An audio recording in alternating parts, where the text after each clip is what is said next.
अनंत अनंत भाव भेदथी भरेली भली अनंत अनंत नाय निक्षेपे व्याख्यानी छे।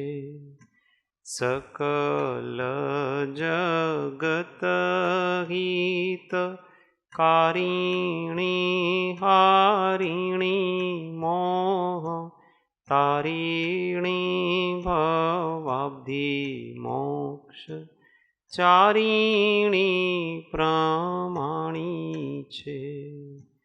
उपमा आप्यानी जेने तमारा खवीते व्यर्थ आपवाथी निज मति मापाई में मानी छे।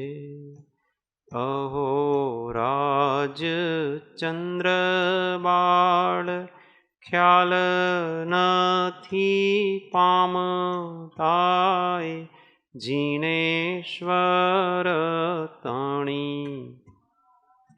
जाणी तेणे जाणी छे। गुरु राज तणी वाणी जाणी तेणे जाणी छे। ओम णमियुण सव सिद्धे झाणुत्तम खवीद दीह संसारे।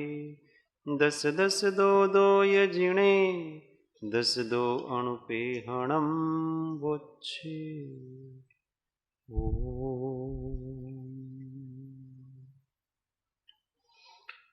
तत्व विचार में श्रीमद् भगवत कुंद कुंदाचार्य विरचित श्री 12 अणुवेखा सत्यशास्त्र गाथा 12 का चिंतन चल रहा है। एक बार फिर से साथ में बोलें। अरुहा सिद्धाइरिया उवच्छाया साहु पंच पर मेठी तेवी हूँ चेठ दिया दे तम्हा आदाऊ में शरणम। तो जो अरिहंत सिद्ध आचार्य उपाध्याय और साधु ये 5 परमेष्ठी ये आत्मा के ही परिणाम हैं। ये आत्मा की ही अवस्थाएं हैं। इसलिए कहते हैं कि आत्मा ही शरण है और कोई शरण नहीं। अभी कल विचार किया था कि अरिहंत और सिद्ध किस प्रकार से अपने आत्मा में हैं। अब आगे आज थोड़ा विचार करेंगे। आचार्य भी अपने आत्मा में ही हैं, कहीं कोई बाहर आचार्य नहीं है। बाहर जो आचार्य हैं वो बाहर के आचार्य हैं। अपने अंदर का जो आचार्य है वो अपना आचार्य। आचार्य एक पद है, एक दशा है। जो पंचाचारों का पालन करता है उसको आचार्य कहते हैं। और पंचाचार कौन कौन से हैं? ज्ञानाचार, दर्शनाचार, चारित्राचार, तपाचार और वीर्याचार।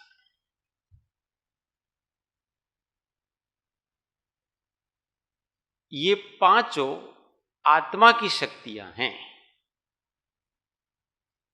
ज्ञानाचार का मतलब होता है कि इस जगत में जीवादि पदार्थ जिस जिस प्रकार से अवस्थित हैं उस प्रकार से उनको संशय, विमोह और विभ्रम रहित जैसे हैं वैसे उनको जानना, ग्रहण करना, विषय करना, इसका नाम है ज्ञानाचार। ये निश्चय से ज्ञानाचार। व्यवहार से द्वादशांगी रूप जो ज्ञान है, उस ज्ञान का ज्ञान के 8 अंगों सहित अध्ययन करना, मनन करना, चिंतन करना, ज्ञान करना। ज्ञान के 8 अंग कौन से हैं? ज्ञान के ना, ज्ञान के शब्दाचार, अर्थाचार, उभयाचार। तो ये ज्ञान के आचार हैं। शब्दाचार, अर्थाचार, उभयाचार, उपधानाचार, विनयाचार, बहुमानाचार, अनिन्वाचार। ये सभी 8 अंग हैं सम्यक ज्ञान के। तो इन 8 अंगों सहित जिनागम का जो अभ्यास करते हैं, तो इन जिनागम का इन 8 अंगों सहित अभ्यास करना और पदार्थ जैसे हैं वैसे जानना, ये ज्ञानाचार कहलाता है। ज्ञानाचार में क्या होता है कि वो स्वयं भी ज्ञान को धारण करता है और उसको दूसरों को भी प्रेरणा मिलती है उसको देख करके। आचरण करता भी है और आचरण करवाता भी है। तो यहां मुख्य रूप से आचरण करने की अपेक्षा से तो ये आत्मा की ही शक्ति है। दर्शनाचार 8 अंग सहित 25 दोषों से रहित जीवादि पदार्थों का यथार्थ श्रद्धान करना, उसका नाम सम्यक दर्शन कहलाता है। तो उस सम्यक दर्शन को निरतिचार रूप से पालन करना और दूसरों को भी प्रेरणा करना, ये दर्शनाचार कहलाता है। तो ये ऐसा सम्यक दर्शन कहाँ रहता है? आत्मा में रहता है। फिर चारित्राचार,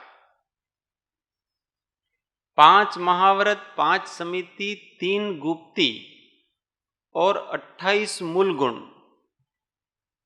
इनको धारण करके राग द्वेष रहित होकर के अपने स्वरूप में समता भाव में स्थिर रहना, इसका नाम चारित्र कहलाता है। ये चारित्र जो स्वयं भी पालन करते हैं और दूसरों को भी प्रेरणा करते हैं, उसका नाम चारित्राचार है। तो ये चारित्र कहाँ रहता है? आत्मा में रहता है। तपाचार, समस्त प्रकार की जागतिक इच्छाओं का निरोध करके आत्मा को मोह क्षोभ रहित निस्तरंग करना। किससे करना? अनशन आदि बहिरंग और अंतरंग तपों के द्वारा। इसका नाम तपाचार कहलाता है। ऐसे तप का अनुष्ठान जो स्वयं करते हैं और दूसरों को भी करने में प्रेरणा करते हैं, उसका नाम तपाचार है। तो ये तप कहाँ रहता है? तप किसका गुण है? आत्मा का गुण है। शरीर का है कि आत्मा का? आत्मा का। तप शरीर से नहीं होता है। तप किसके द्वारा होता है? आत्मा के द्वारा। उपवास शरीर करता है कि आत्मा करता है? कौन करता है? अगर शरीर करता हो तो मुर्दा भी उपवास करे ना, तो उनको उपवासी माने। ये सब उपवासी है कि नहीं? खाते ही नहीं है। तो नहीं खाने का नाम उपवास नहीं है। वो आत्मा भोजन की इच्छा का निरोध करता है, इसको उपवास कहते हैं। तो वो आत्मा का अंग है, इसको तप कहते हैं। ऐसे 12 प्रकार के तप हैं। वो तपने से कर्मों की निर्जरा तपाचार कहलाता है। और वीर्याचार, ये चारों प्रकार की आराधना है। ज्ञानाराधना, दर्शनाराधना, चारित्राराधना और तप आराधना, इन चारों प्रकार की आराधनाओं में उत्साह पूर्वक लगना, वीर्य का स्फुरण होना, शक्ति का स्फुरण होना, इसका नाम वीर्याचार कहलाता है। ऐसा नहीं अपने तो आचार्य हैं ना, इसलिए मुनि दीक्षा लिए, इसलिए अपने को पालन करना पड़ता है। करना पड़ता है नहीं, करते हैं। उनको इसी में उत्साह आता है और किसी में उत्साह आता नहीं। अरे यार महाराज बन्या छे એટલે ઉપવાસ કરવો પડશે આપણને, ऐसा नहीं।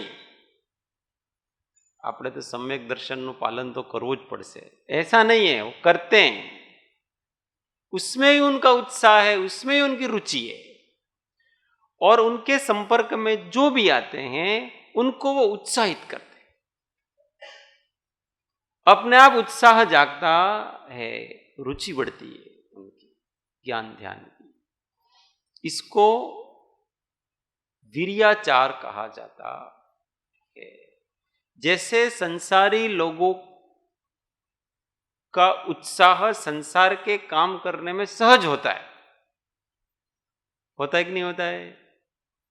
अब यहाँ स्वाध्याय के लिए बैठे हैं, स्वाध्याय तो रोज सांभळवो पड़े छे, उत्साह नहीं है। अथवा ध्यान सामायिक करने, अरे यार सामायिक नो टाइम थई गयो, रोज रोज थई जाय छे, रोज रोज करो। और उसी समय कोई अपने को, अरे अभी तुम स्वाध्याय रहने दो, ये काम है करके आओ, वो दौड़ के जाएगा। उसको काम करने में इतना अच्छा लगता है, वो दौड़ के जाएगा, मजा उत्साह आ जाएगा उसको। तुम्हें कई काम बताओ हमने, इसका मतलब क्या है? रुचि नहीं है, योग्यता नहीं है जीव की। और जो साधु होते हैं, आचार्य होते हैं, उनकी रुचि ही उसमें, दूसरी रुचि नहीं है उनकी। इसलिए उनको बार बार ध्यान कराओ तो वो बार बार करने की इच्छा होती, बार बार स्वाध्याय करने की इच्छा होती। और इन दो के अतिरिक्त तो उनको कुछ करने की इच्छा ही नहीं होती है, बाकी तो उनको करना पड़ता है। 28 मूल गुणों का पालन है, वो भी उनको करना पड़ता है। बाकी तो उनका मुख्य रुचि क्या है? ज्ञान ध्यान में लगे रहना, बस। भोजन उनको करना पड़ता है, कोई उत्साह नहीं आता है, चलो अभी आहार का टाइम हो गया, उत्साह से नहीं लगेंगे। अरे यार रोज जमવું પડે છે, पैर पीछे खींच सकते हैं, आगे नहीं खींच सकते। सामान्य लोगों का क्या होता है अपने जैसे, कि स्वाध्याय हॉल में आते समय पैर बहुत धीमे धीमे चलते हैं। जाते हैं ठीक है, अभी तो बैल पड़ा है वगैरह, और जाते समय पैर बहुत तेजी से चलते हैं। यही अंतर है बस, और कोई अंतर नहीं। सोचने जैसी विषय तो ये आचार्य कहलाते हैं, कि जिनका मन अब पूरी तरह से आत्मा में, तो ये आचार्य पद है, वो आत्मा में है। उसकी आत्मा ही इस प्रकार से हो जाती है। आचार्यों, ये केवल आचार्य के ही नहीं होते हैं, ये तो सभी मुनियों के सबके 5 आचार होते हैं। मुख्य रूप से उनको आचार्य को कहा गया है। वैसे आचार्यों के 36 मूल गुण कहे गए हैं। किसको पता है?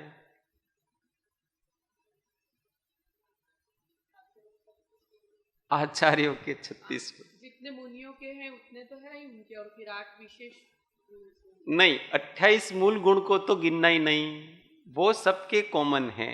तो इसके अतिरिक्त 36 कहे गए। 10 धर्म 22 परिश्रम। हाँ, इस प्रकार और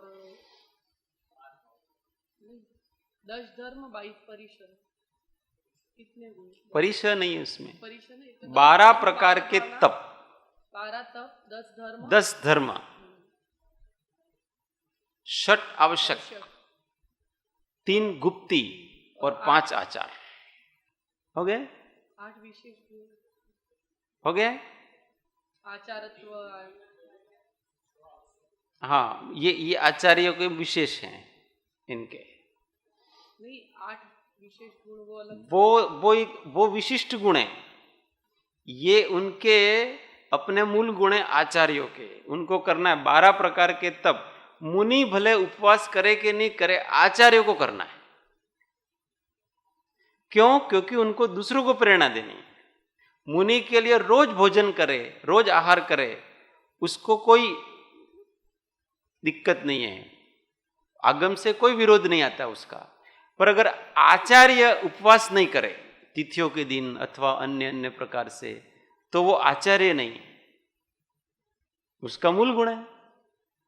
ऐसे ही जितने 12 प्रकार के तप कहे हैं वो सब आचार्यों को कंपलसरी करना है, इसलिए उनके आचार्यों के मूल गुण में 10 धर्मों का पालन आचार्य को नियम से करना है, उसके बांध छोड़ नहीं होगी इसमें, इस प्रकार से समझना, इसलिए उनके विशेष गुण कहे गए हैं।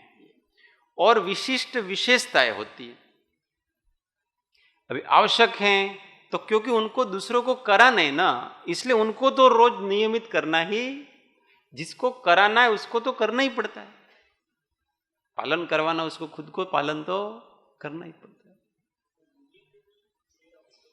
वो तो सबके हैं, वो तो सबके आवश्यक, वो तो मूल गुण में ही आएंगे ना। हाँ, परंतु यहां आवश्यक का मतलब होता है कि नियम से कंपलसरी, वो भी कंपलसरी है, फिर भी भेद है दोनों के अंदर। इनको कोई छूट किसी प्रकार की नहीं है। क्यों नहीं है? पता है कि उनके आश्रय में बहुत से रहते हैं, इसलिए उनको कराना है। मुनिराज होते हैं, वो तो कहीं बैठे हो 1 दिन 2 दिन 4 दिन 5 दिन 6 दिन, कोई दिक्कत नहीं। आचार्य महाराज के तो अभी सामायिक का समय हो गया तो उनको सामायिक करना है, क्योंकि दूसरे उनके आश्रय में, इसलिए आचार्यपना एक उपाधि है।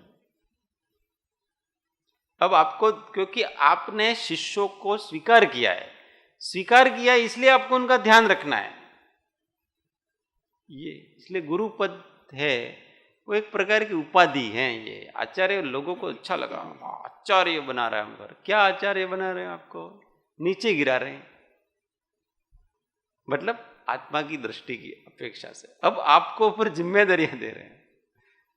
संसार में भी ऐसा है जिसको जिम्मेदारी, परंतु वो उस जिम्मेदारी के योग्य होते, वो उसकी चेतना उनकी इतनी विकसित हो जाती है कि वो अपने साथ साथ अनेकों को साधना करा सकते हैं। कोई ऐसे होते हैं कि जो खुद ही कर सकता है और दूसरे की जिम्मेदारी नहीं ले सकता, हमको विकल्प होते हैं, पर इनको कोई विकल्प ही नहीं होते हैं। अपने आप उनके पुण्य का उदय ऐसा है कि वो जैसा करते हैं वैसा सब ऑटोमेटिक फिट हो जाता है, उनको कोई विकल्प करना पड़ता नहीं जरा। ये इतनी चेतना, 8 विशिष्ट गुण भी होते हैं उनके। आचारकत्व, आधारकत्व, प्रकारकत्व, व्यवहारकत्व, आयापाय विदर्शित्व, अवपीड़कत्व, निराश्रित्व और निर्यापकत्व और अपरिश्रागित्व। हाँ, अपरिश्राग, ये 8 उनकी विशेषताएं होती है, वो उनकी चेतना की विशेषता है। आचार शास्त्रों की ज्ञाता, वो आचारकत्व। आधारकत्व में समस्त जिन वाणी है, जिनागम है, उन सबके ज्ञाता। प्रकारकत्व में प्रायश्चित आदि शास्त्रों की ज्ञाता। व्यवहारकत्व में अपना पूरा जो संघ है, उस संघ को देखभाल करने की योग्यता, वो व्यवहारकत्व कहलाता है। आयापाय विदर्शित्व में कि वो किसी भी कार्य की लाभ हानि बता सकते हैं, हे पना उपादेय पना बता सकते हैं, ये करोगे तो ऐसा होगा, ये करोगे तो ऐसा होगा। अवपीड़कत्व में कि वो अपने शिष्य की पीड़ा को हरने की शक्ति है उनके अंदर। शिष्य अपने शल्य वगैरह बता देता है तो वो शिष्य के शल्य दूर हो जाते। और अपरिश्रावित्व शिष्य कुछ भी अपनी व्यक्तिगत बात बताता है तो दूसरों को नहीं बताते, इतनी गंभीरता होती है उनके अंदर। हजारों लोगों के मन की बातें उनके अंदर रहती है, दूसरे को नहीं बताते हैं किसी को, इतना गांधीर्य होता है। और निर्यापकत्व, समाधि मरण कराने की योग्यता भी उनके अंदर होती है, अंतिम समाधि तक। तो ये आचार्य होते, और ये सारा आत्मा की ही विशेषताएं हैं। इसलिए आचार्य कहाँ होते हैं? आत्मा में होते हैं। ये आत्मा ही धीमे धीमे ऐसा आचार प्रधान आचार्य रूप हो जाता। उपाध्याय जिसके समीप बैठ करके अध्ययन किया जाता है उसको उपाध्याय कहते हैं। तो वास्तव में अध्ययन किसके समीप किया जाता है? ज्ञान प्राप्त कहां किया जाता है? ज्ञान प्राप्त कहां किया जाता है? ज्ञान कहां है? ज्ञान तो आत्मा में ही है। इसलिए आत्मा के समीप ही आत्मा का ज्ञान अथवा अन्य पदार्थों का ज्ञान प्राप्त होता है। मैंने इस वस्तु का ज्ञान किया तो कहां से किया? आत्मा से किया। वो किसी के निमित्त से किया, शास्त्र के निमित्त से किया, लाइट के निमित्त से किया, किसी के उपदेश से निमित्त से किया, परंतु हुआ कहां? वो अपने अंदर ही हुआ। तो उपाध्याय हम स्वयं ही हैं। अपने ही समीप रहने से अपना ही ज्ञान होता है। उपयोग को आत्मा के समीप रखना, इसका नाम उपाध्याय है। व्यवहार से जो 11 अंग और 14 पूर्व को जानता है वो उनका पाठी है, और दूसरों को अध्ययन कराता है, वो उपाध्याय कहलाते हैं। उनके 25 गुण होते हैं। कौन कौन से? उपाध्यायों के 25 गुण कौन से? ये बेसिक वस्तुएं हैं, अपने को उनको जानना चाहिए। हाँ नितेश भाई, 11 अंग और 14 पूर्व भी का कि 11 अंग और 14 पूर्व का जो पाठी होते हैं वो उपाध्याय होते हैं। उनको सबको पढ़ाना है ना, इसलिए उनको सब आना चाहिए। जो सबसे अधिक इंटेलिजेंट होते हैं ना, उनको फिर उपाध्याय बनाते हैं, और जिनको सिखाने की तकनीक बहुत अच्छी होती है वो सभी उपाध्याय कहलाते हैं। बहुत बुद्धिमान होते हैं तो उनको आचार्य उपदेश देते हैं, उपाध्याय शिक्षा देते हैं। आचार्य दीक्षा देते हैं, उपाध्याय शिक्षा देते हैं। ये इंतर। आचार्य दीक्षा और शिक्षा दोनों करते हैं। हाँ, दीक्षा, आचार्य दीक्षा और उपदेश। शिक्षा और उपदेश में बड़ा अंतर है, ये समझना। आचार्य की हमेशा देशना होगी। देशना में वो उनकी आज्ञा है। जैसे भगवान की देशना होती है, भगवान का उपदेश होता है। वो किसी को पढ़ा नहीं रहे, वो ऐसा कह रहे हैं कि ऐसा करो, ऐसा मत करो। उनकी भाषा अलग होती है, देशना की भाषा अलग प्रकार की होती है, उसके भाव भी अलग प्रकार के होते हैं। तो शिष्य को जो उपदेश करते हैं वो आचार्य होते हैं, उनके गुरु होते हैं।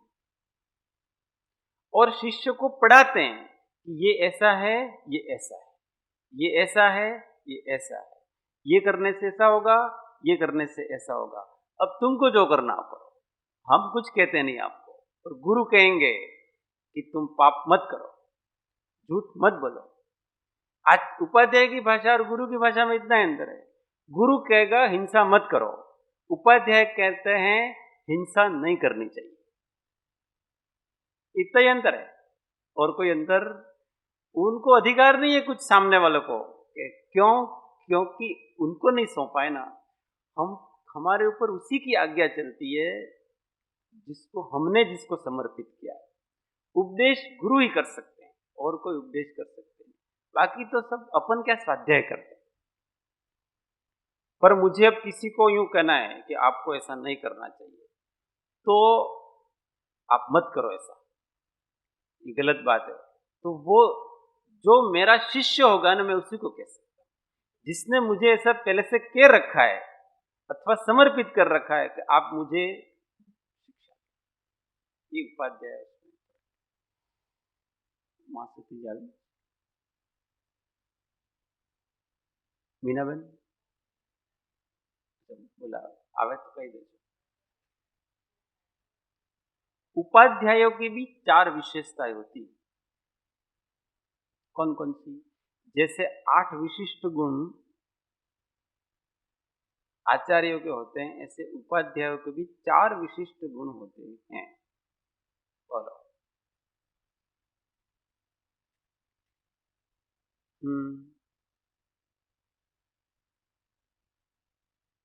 हितेश भाई ने क्या? वादित्व, वांग्मित्व, कवित्व, गमकत्व। वादित्व, वांग्मित्व, कवित्व, गमकत्व, ये 4 उपाध्यायों के लक्षण होते हैं। वादित्व का मतलब होता है जो वाद विवाद में पारंगत होता है, जिसको किसी भी प्रकार की युक्तियों से हराया नहीं जा सकता है, उसको वादित्व कहते हैं। वांग्मित्व में जो शास्त्रों का ज्ञाता होता है वो वांग्मित्व, वांग्मय मतलब श्रुत कहते हैं। और कवित्व में जिसकी कविता करने की शक्ति होती है वो कवित्व होता है। अच्छे शब्दों में, अच्छी भाषा शैली में जो ज्ञान को कर सकता है। और गमकत्व का मतलब होता है कि जिनके अंदर ऐसी सूझ होती है कि उन्होंने नहीं पढ़ा है वो भी समझा सकते हैं, किसी भी वस्तु को समझ सकते हैं और आसानी से वो समझा सकते हैं, उसका नाम गमकत्व कहलाता है। तो ये उपाधि। अपने आगे का अध्ययन बाद में करेंगे।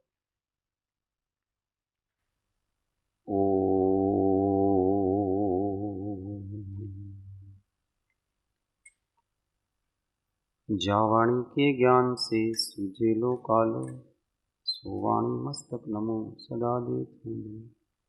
ये जिनवाणी भारती तो है जपो दिन रे, जो तेरा शरणा लहे सो पावे सुख जी। देव भजो अरिहंत को, गुरु से वो निर्गन, दया धर्म पालो सदा, यही मोक्ष का फल। नमस्कार महामंत्र आत्म अनुसार।